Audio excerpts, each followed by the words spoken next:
Continuamos, seguimos, no paramos aquí en la explanada en esta tarde de lunes, y es que además, si el día 14 de febrero es conocido como el día de San Valentín por todos, también el 14 de febrero se celebran otras efemérides que bien merecen una sección en este programa de la explanada, y por eso hemos contactado con psicólogos, no, que también lo son, podrían serlo, Sexólogos Sin Fronteras. ¿Sois psicólogos además? Sí, ¿Has visto? No iba tan desencaminado, ¿eh?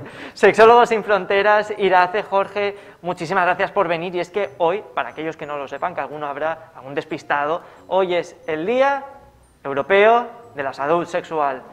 ¿Por qué se celebra esta efeméride, este día? Bueno, aprovechando precisamente que es el Día de los Enamorados, el Día del Amor y la Amistad, ¿no? San Valentín, pues desde 2003 una organización, que desde la Alianza Europea para la Salud Sexual, estableció este día como el Día Europeo de la Salud Sexual, un poco para reivindicar el concepto de salud sexual, ¿no? La salud en general y en concreto salud sexual, que tiene que ver con el bienestar, esto lo desarrollaremos ahora. Y bueno, es por aprovechar el día y poner en valor, ¿no? O poner sobre la agenda. Sí, sobre la mesa, ¿no? Que es importante. ¿Por qué es importante? Es una pregunta yo creo que obvia, pero aún así habrá gente que desde casa diga, oye, pues este día no tiene importancia. A ver, es importante tener referentes en los días porque se ponen sobre la mesa determinados temas que muchas veces están invisibilizados. Por ejemplo, de la Declaración de los Derechos Sexuales reivindica algo que a lo mejor aquí tenemos muy normalizado, pues son algunos derechos sexuales que al final son parte de los derechos humanos, pero en otros países no. Hay que tener en cuenta que los derechos sexuales han sido elaborados por personas de diferentes partes del mundo, con distintas culturas, y se ha llegado a un acuerdo en ese punto, cosa que es muy, muy importante. Por ejemplo, aquí no nos planteamos la libertad del matrimonio, pero hay países donde te obligan a casarte porque sí. O, por ejemplo, la ablación genital, que es algo que muchas veces se habla. Aquí, en principio, pues no, aunque se dan casos también que se hacen aquí, pero... ¿Cómo? ¿Cómo ¿Se dan casos aquí en España? Sí, claro, hay personas que vienen de otros países y con esa cultura pues se ha replicado. Y que evidentemente es un delito al final. Claro. Pero son temas que a lo mejor no se hablan tanto, pero están ahí y se siguen repitiendo hoy en día. Que eso, por hablar así de algo fuerte, pero otro derecho es también el derecho a la educación sexual. Claro, porque imagino que la educación sexual es la base para que todo esto no se prolongue en el tiempo. Todo aquello que al final en una sociedad avanzada debería ser un delito. Exacto.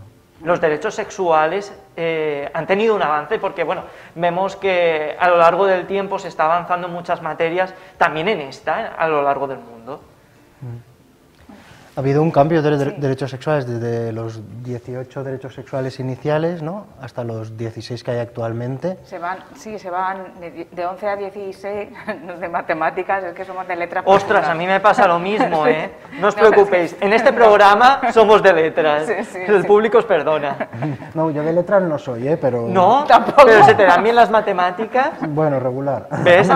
Bueno, entonces ya lo tenemos todo. Sí. Reconduciendo al tema, se ha avanzado en derechos sexuales en el planeta. Es decir, algunos países siguen aún con esa lastra, pero a nivel global, ¿cómo es esa evolución? Seguramente lo que mayormente podemos ver que se ha avanzado es que se denuncia abiertamente, ¿no? Puedes decir, pues fíjate lo que ha pasado cuando escuchamos noticias que son desagradables, ¿no? De violencia, por ejemplo, violencia sexual. Bueno, pues en realidad es un avance el decirlo, ¿no? O sea, no es que ahora exista más, es que ahora se habla, ¿no? Y se denuncia y se señala, ¿no? Esto no lo queremos.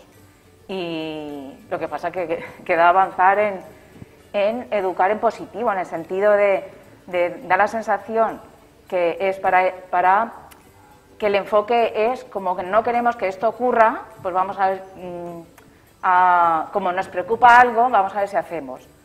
Entonces es como educar desde la preocupación, ¿no? Y cuando venimos del miedo, del tabú, de ideas erróneas en cuanto a sexualidad, y ahora resulta que sigue siendo, o sea, hay más conciencia, pero es desde la preocupación. Yo Entonces, no sé. en ese sentido... No, sigue, no quiero interrumpirte. Sí, pues que desde ese sentido falta verlo desde el lado, eso de que sexualidad, al fin y al cabo, relaciones sexuales, o de qué estamos hablando, ¿no? de temas que tienen que ver con el bienestar, el placer, hay que decirlo. Claro. Hay que decirlo, tranquilamente, además. Puede que, bueno, yo me he ido al extremo porque lo habíamos comentado de otros países, de si se había evolucionado en derechos. Aquí en España, en los últimos años sí que se ha evolucionado en educación sexual, al menos se habla mucho más sin tabúes, por ejemplo, de la masturbación femenina, de ciertas cosas que a lo largo de la historia más reciente se había como aparcado y que no se podía decir porque era casi un crimen. Sí. No sé si tenéis la misma percepción como expertos. Sí, ha habido un cambio, digamos, de paradigma a nivel social, porque se ha incluido la sexualidad, por ejemplo, en algunos casos de personas que no son hombres cis, ¿no? Claro. De alguna forma, porque hasta ahora era todo como el centro de la sexualidad y ahora está hablando pues de estos temas. Pero hay que tener mucho cuidado porque el tema de los derechos, que es algo que asumimos que tenemos, es algo que en cualquier momento pues puede cambiar. De hecho, a nivel político pues hay manifestaciones en contra, por ejemplo, de cierta educación sexual que no solamente está en la normativa educativa desde hace ya unos cuantos años y se pensaba que habíamos superado eso, sino que se plantea el retirarlo. Es peligroso porque parte de la prevención y la mejora de las relaciones interpersonales, ya no estamos hablando solamente de las relaciones sexuales genitales, como muchas veces hablamos, en las relaciones amorosas, se basan en algo tan sencillo como pueda ser el respeto y el respeto también se trabaja con la educación. Porque va ligado, sexual. imagino. Totalmente. Es que pensamos que la educación sexual es el pene, la vagina, la teta, cosas así, el culo, ¿sabes? Se puede decir estas palabras aquí. Sí, hombre, ¿no? Claro. Estamos en horario infantil, pero yo creo que son muy suaves. Además, ahora hay canciones que incluyen estos órganos, así que es maravilloso. Términos técnicos. Claro, claro. ¿A quién le van a dar miedo nuestras tetas? A nadie. Vamos a ser, hombre, claro. Hay que reivindicarlo. Hay que hablar con propiedad. Además, si estamos hablando de sexo, no creo que nadie se escandalice. Y si no, pues señoras, cambien de canal, los señores. No cambien, de forma natural. Es hablar de forma, porque es naturaleza humana. Y al final, esto es también muy importante, ¿no? Visibilizar en los medios de comunicación y en cualquier espacio que es muy importante tratar la sexualidad de una manera educativa. Y al hilo de lo que tú ibas, también... No quiero meter la pata, a ver si aún la lío yo, pero es tan importante que en las escuelas se trate este tema, ¿no? Se ha hecho siempre y cada vez va aumentando. Es básico. Estamos hablando, a ver, todo el mundo tiene claro que hay que aprender matemáticas, todo el mundo tiene claro que hay que aprender lengua o otros idiomas, todo el mundo tiene claro que hay que aprender biología. Pero es que la sexualidad hay un poco de matemáticas y un poco de biología y un poco de lengua, todo. Madre mía, pues entonces a mí se me daría fatal, ¿eh? Porque lo de las matemáticas y la biología no es lo mío. Y es importante el que se sepa y se haya conocimiento de eso, porque al final estamos hablando del autoconocimiento de una persona y que no de repente aparezcan y digan qué cosas me pasan, estoy sintiendo unas cosas raras dentro de mí que no sé lo que es.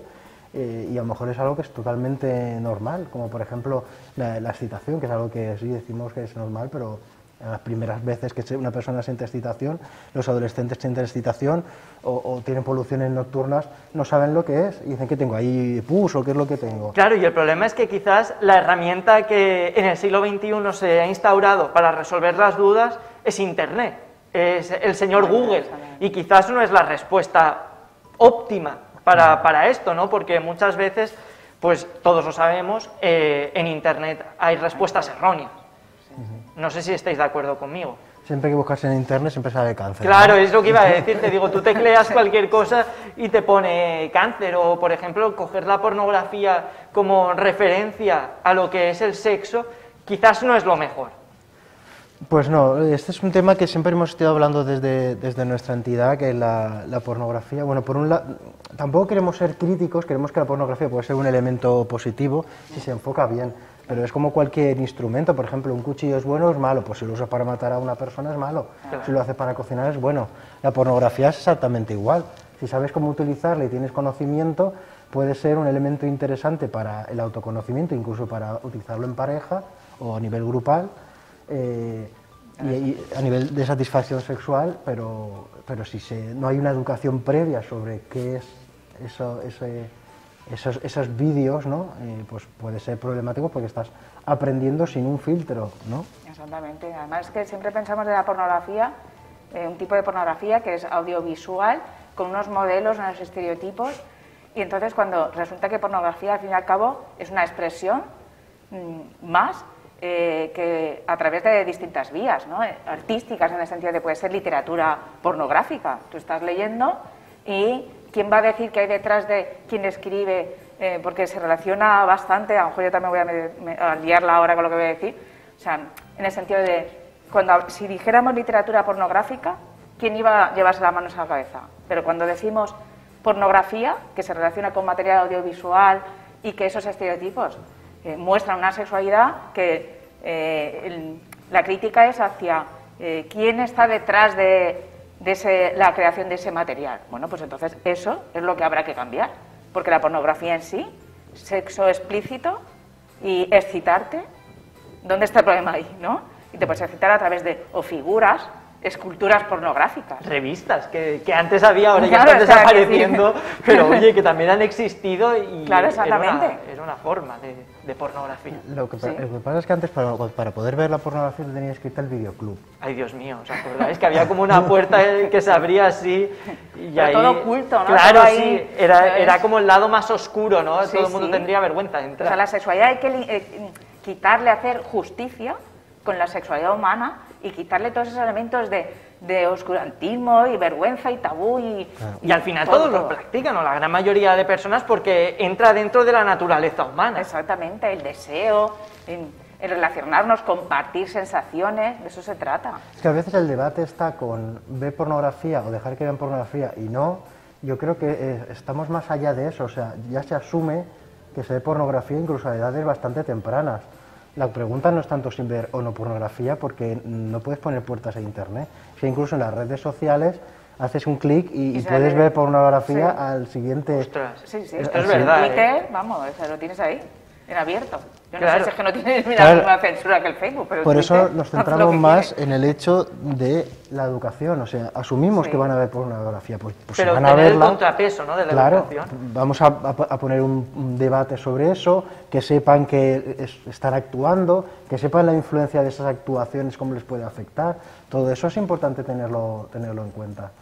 Hablamos muchas veces de la desigualdad en el género, de estereotipos de género en las películas, digamos, no sexuales, ¿no?, por decirlo de alguna forma, pero es que hay mucho estereotipo de género también En la sexual. En la sexual.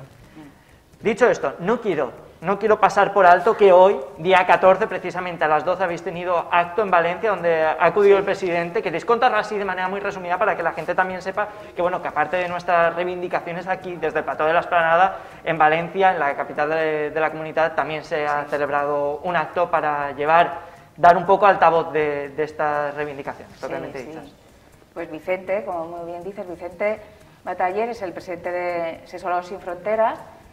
Él estableció la ONG en 2011 y, bueno, y cuenta con nosotros aquí en Alicante como delegación y para también hacer promoción de los derechos sexuales y, bueno, y en Castellón, en distintas partes también de España. Y en concreto, él sí, a las 12 de la mañana en la plaza del Ayuntamiento, además también con asociaciones que se encargan de educar y hacer prevención sobre el VIH, pues reivindicar este día, ¿no? Salud sexual abarca también hablar de las infecciones, ¿no?, que en el sentido de prevenir. Claro, el uso de prevención, ¿no? Exactamente. Por ejemplo, el 13 de febrero es el día del condón, fue ayer, y... El día del soltero, el día del condón. Y el día del soltero. Madre mía, nos ha quedado un calendario fino y elegante. Y el día de la radio, que nosotros también aquí, en la Pegadia Radio, aquí lo que es en Alicante, con los podcasts, hacemos ahí Sex on Air Radio, y también, Sí, que o sea, los hacemos medios de podcast comunicación. hablando de sexualidad también. todo. Oye, Los ¿cómo se medios de llama para que la comunicación. gente también nos pueda buscar y encontrar? Sexo en Air Radio. Sexo en la radio, lo ponen en Google, que antes habíamos demonizado Google, Ya, señoras y pues señores, mira. búsquelo en Google y los Sí. encuentran. Sí, sí. Hoy ha sido, con lo cual, un día de reivindicación y precisamente de esto, del uso del preservativo, en los últimos años, ¿esto ya es como una prueba superada o sigue siendo un lastre? Pregunta trampa, por lo que veo. A ver, es todo un tema porque, como digo, sí, como sí que se da, en ese aspecto sí que se da bastante educación sexual, el tema de la utilización de los preservativos. ahora que se utilicen bien o no se utilicen y las edades en Que las se utilicen bien, se pueden utilizar mal. de muchas formas. Sí, sí. Hay mucha gente que no sabe cómo poner su preservativo pone. y eso influye mucho en la prevención. Sí, sí, sí. Madre mía. Es que ves, si es que yo tengo desconocimiento, necesitamos más educación sexual. Con lo cual, no es un tema superado, imagino, intuyo. Más superado que años atrás, sí, pero aún se necesita mucho trabajo, como te digo. En la actualidad mantiene relaciones sexuales de forma más temprana que antes y la educación sexual que a veces se hace en unas edades que a lo mejor ya han pasado por ahí. Con lo cual creo que hay que actualizar un poco el paradigma. Creo que tenemos un paradigma un poco de la década pasada y a lo mejor hay que replantear algunas cosas como el tema de la pornografía o el tema de la educación sexual durante toda la vida, desde pequeños hasta la ancianidad, que parece que aquí los ancianos no tengan vida sexual y la tienen. Esto es algo que a mí me fascina, ¿eh? Sí. Que a la edad más adulta, ya casi en la vejez, también se sigue teniendo relaciones sexuales y esto es el tabú que ahora deberíamos derribar. Sí, sí, sí. Oye. Sí, además, que la calidad de vida, ¿no? En la esperanza de vida, todo ha cambiado, ¿no? Y cómo nos sentimos, lo que queremos vivir. O sea, que hay vida, ¿no? Y los Más romances, allá de los ¿no? 70. Y los Sí, romances sí. que hay también en la jubilación, la posjubilación. Claro, claro. O sea, Yo me quiero jubilar y estar súper enamorado. Sí, es como mi mayor no. fantasía y seguir Sí. pleno en todos los aspectos de mi vida. Bueno, yo creo que todo el mundo también tendrá esas ganas. Muchísimas gracias, Jorge Irazi, por estar esta tarde con nosotros. Sabéis que las puertas de la Esplanada están abiertas siempre que queráis para ser altavoz de las reivindicaciones que no deberían quedarse solo en este 14 de febrero. Gracias de verdad por Muchas estar con gracias. nosotros. a tu programa y a ti. Señoras y señores, que nosotros continuamos, que no nos vamos, que nos iremos ahora a publicidad, pero enseguida estamos de vuelta porque Teresa Sepulcre hoy nos trae un poquito más sobre decoración del hogar.